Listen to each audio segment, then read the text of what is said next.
Good morning, everyone. Welcome to the online learning platform.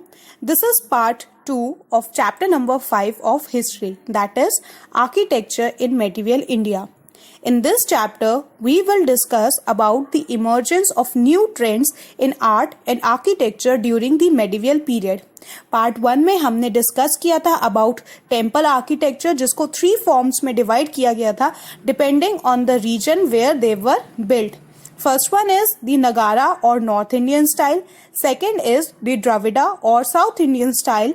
And third one था हमारा Visara style, जो कि Deccan region में popular हुआ. ये कोई एक distinct style नहीं था. It was a combination of Nagara and Dravida style. Today in this video, we will be discussing about the Indo-Islamic architecture. Delhi सल्तनत एंड मुगल एम्पायर के इंडिया में आने के बाद एक नई फॉर्म इमर्ज हुई आर्किटेक्चर में, that was known as Indo Islamic style. These Muslim rulers mixed the central Asian style with the Indian style, और यहीं से ये स्टाइल इमर्ज हुआ. During this period the use of stones जैसे कि red sandstone या yellow sandstone and marble become popular as a building material. जो slave and Khalji dynasty के रूलर्स थे वो रेड सैंडस्टोन को ज़्यादा प्रेफर करते थे, एंड जो मुगल आर्किटेक्ट्स आए उन्होंने वाइट मार्बल को ज़्यादा प्रेफर किया. And the use of lime as mortar became popular for building purposes. ये एक मेजर डेवलपमेंट था. See, use of lime as mortar means कि स्टोन्स को आपस में ज्वाइन करने के लिए बीच में चूना यूज करते थे. जैसे हम देखते हैं कि आजकल बिल्डिंग्स बनाते हैं जब, तो ब्रिक्स को आपस में ज्वाइन करने के लिए हम सीमेंट यूज करते हैं, बट उस टाइम पे चूने को ज्यादा यूज किया जाता था क्योंकि उसकी बॉन्डिंग बहुत स्ट्रांग होती है. Now, the architectural features of Indo-Islamic architecture were, first one is the true arc or pointed arc. Entrance को बड़ा बनाने के लिए it was used. It is an archway with curved sides that meet at a point. एक की stone लगाया जाता है, की स्टोन यानी कि मेन सेंट्रल स्टोन लगाया जाता था सेंटर में, and other stones on both sides जो फोर्स ऑफ प्रेशर की वजह से अपनी पोजीशन पर एक साथ रहते थे. Alai Darwaza and Balban Storm में we can see it. The second feature is the domes and double domes. Domes यानी कि गुम्बद जो कि बिल्डिंग के टॉप पर बनाया जाता था. डबल डोम में क्या होता था, इसमें 2 लेयर्स होती थी, इनर एंड आउटर, यानी कि एक डोम के ऊपर दूसरा डोम बनाया जाता था.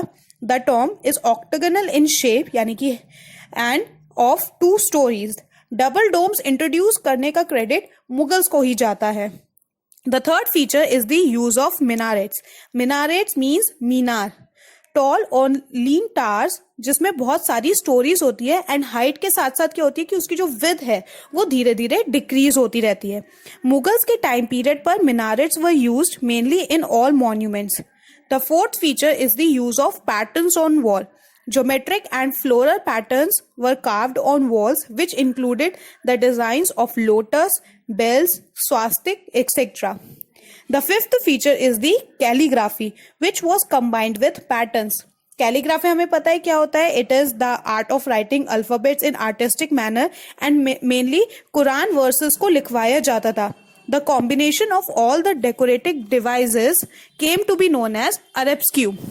Taj Mahal and Qutub Minar में we can see it.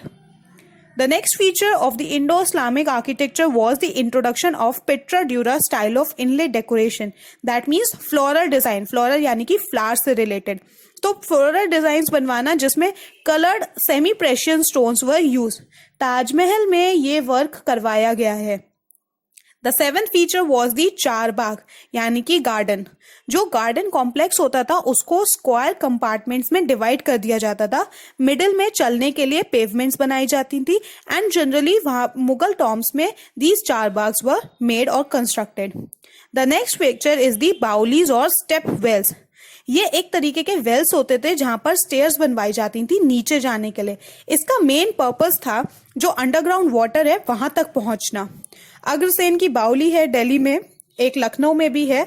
There these were constructed. The next feature is the havelis, या फिर हम उन्हें कह सकते हैं प्राइवेट मैंशंस. जो बड़े बड़े मर्चेंट्स होते थे, नोबल्स होते थे, वो यहाँ पर रहते थे, एंड बहुत सारे स्टाइल्स के फ्यूजन से दीज वर कंस्ट्रक्टेड, जैसे कि Persian, central Asian, Indian and Islamic style of architecture. इसमें कोर्टयार्ड्स यानी कि रूम्स बनवाए जाते थे। जो आउटर कोर्टयार्ड्स यानी कि जो बाहर की तरफ रूम्स होते थे, they were for men and inner courtyards for women. And generally ये 2-3 स्टोरीज या उससे ज्यादा की भी होती थी। So these were the characteristics और features of Indo-Islamic architecture। हमारी next वीडियो में डिस्कस करेंगे हम about the architecture under Shahjahan। Till then, stay home, stay safe. Thank you for today and have a nice day.